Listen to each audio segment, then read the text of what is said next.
राजपाल यादव इतने सालों से इंडस्ट्री में काम कर रहे हैं, फिर भी उनके पास 5 करोड़ नहीं थे।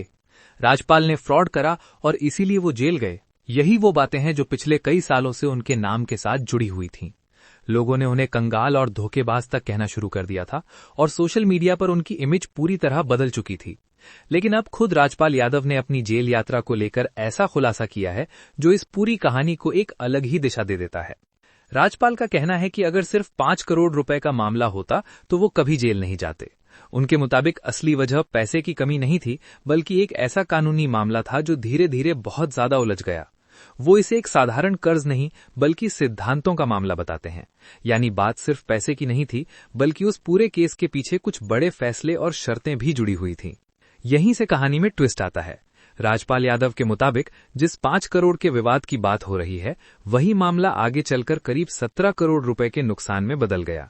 सोचिए, एक छोटा सा दिखने वाला विवाद इतना बड़ा हो जाए कि पूरी तस्वीर ही बदल दे। यही वो जगह है जहां ये मामला सिर्फ फाइनेंशियल नहीं बल्कि फैसलों की चेन बन जाता है। दरअसल ये पूरा मामला एक फिल्म प्रोजेक्ट से जुड़ा हुआ था। इस प्रोजेक्ट में पहले ही करीब 12 करोड़ रुपए खर्च हो चुके थे और समय के साथ इसकी वैल्यू करीब 22 करोड़ तक पहुंच गई थी। राजपाल का कहना है कि अगर उस फिल्म को रिलीज होने दिया जाता तो दर्शक खुद तय करते कि फिल्म चलेगी या नहीं, और शायद नुकसान की भरपाई भी हो सकती थी। लेकिन मामला कोर्ट में अटक गया और फिल्म वहीं रुक गई। यहां सवाल यह है कि क्या एक प्रोजेक्ट को रोकना सही फैसला था या वही असली टर्निंग पॉइंट बन गया। अब बात थोड़ी सी गहरी हो जाती है।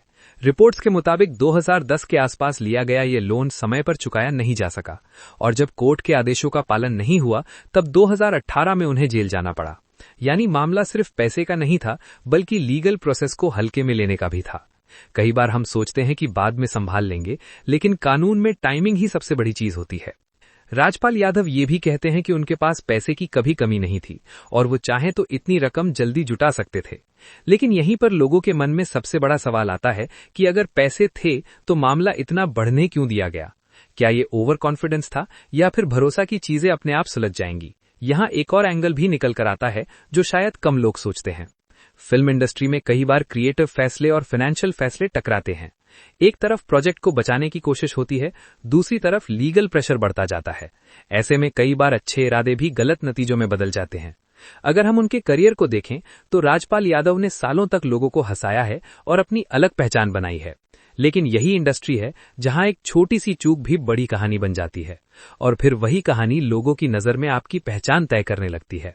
अब जब उनकी नई फिल्म भूत बंगला चर्चा में है, जिसमें उनके साथ अक्षय कुमार भी नजर आने वाले हैं, ऐसे में उनका ये बयान फिर से चर्चा में आ गया है।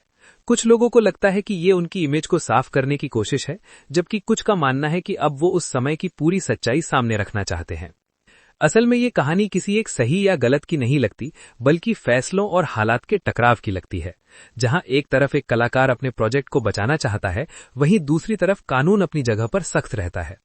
अब पूरा सच क्या है ये शायद सिर्फ राजपाल यादव और उनकी लीगल टीम ही जानती है, लेकिन इतना जरूर है कि इस पूरे मामले ने उनकी इमेज पर गहरा असर डाला था और अब वो धीरे धीरे उसे फिर से संभालने की कोशिश कर रहे हैं।